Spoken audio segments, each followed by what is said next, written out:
একটা আধুনিক শহরের পেছনে কতটা ভয়ঙ্কর আর নিষ্ঠুরতার ইতিহাস জড়িয়ে আছে, এটা যদি আপনারা জানেন তাহলে আপনাদের গায়ে কাঁটা দিয়ে উঠবে।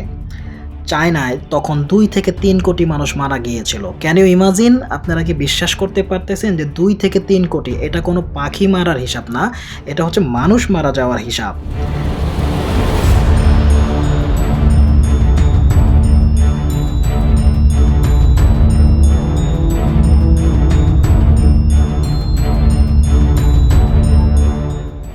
এই ঘটনাটা আমি জানতামই না যদি না এই শহরের এই যে মিউজিয়ামটায় আমার চোখ যেত। সালটা ছিল ১৯৩১ থেকে ১৯৪৫। চীনের সাথে জাপানের সেই ভয়াবহ যুদ্ধ, যেটার জীবন্ত সাক্ষী ছিল এই মিউজিয়ামটা। জাপানিরা ১৯৩৮ থেকে ১৯৪৪ সাল পর্যন্ত এই চংচিন শহরটাকে বম্বিং করে পুরোপুরি ধ্বংস করে দিয়েছিল। কথিত আছে দ্বিতীয় বিশ্বযুদ্ধে যতগুলা শহরে ধ্বংসাবশেষ হয়েছিল তার মধ্যে চংচিং শহর ছিল অন্যতম।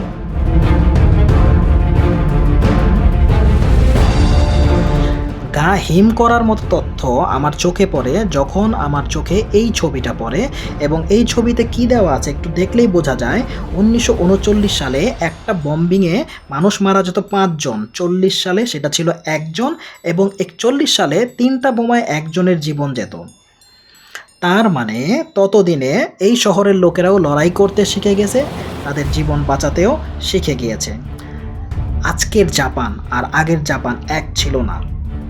১৯শ শতাব্দীর শেষের দিকে জাপান পুরা এশিয়ায় প্রভাব বিস্তার করতে চেয়েছিল, এবং তারা চেয়েছিল পুরা চীনকে নিয়ন্ত্রণ করতে। এজন্য তারা চরম হারে হত্যা, ধর্ষণ, লুটপাট, নৃশংসতা চালিয়ে গিয়েছিল।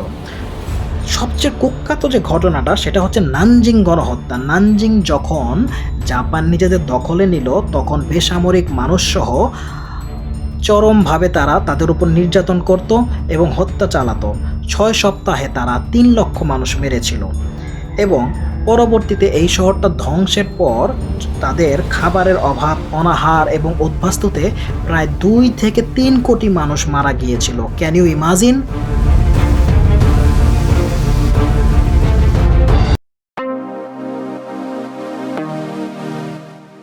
এই হচ্ছে চংচিং শহরের সৌন্দর্য।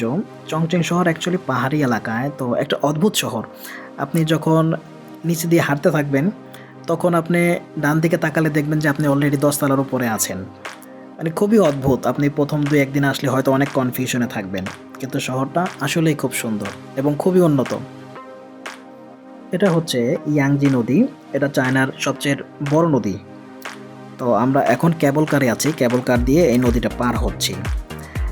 যখন এই নদীটা পাহাড় থেকে প্রবাহিত হয়েছিল তখন ৩টা বড় বড় গিরিখাতের উৎপত্তি হয়েছিল, এবং এই ৩টা খাতের নাম দেওয়া হয়েছিল 3 জজেস, এবং একটা জজেস মিউজিয়ামও আছে, সেখানে আমরা যাব একটু পরে দেখার জন্য।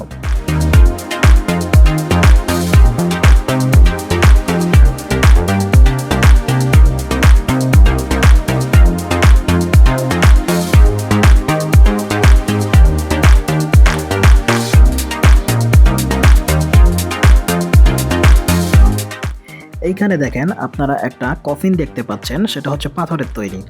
এটা প্রায় ১৮০০ থেকে ২০০০ বছর আগের ঘটনা।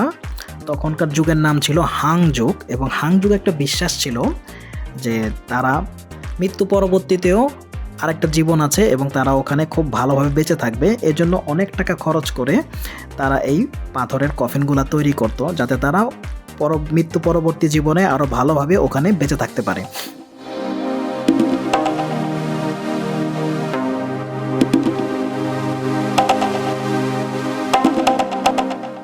আমি মেট্রোতে করে একটা মিউজিয়ামে চলে আসলাম, সেটার নাম হচ্ছে 3 জর্জ মিউজিয়াম।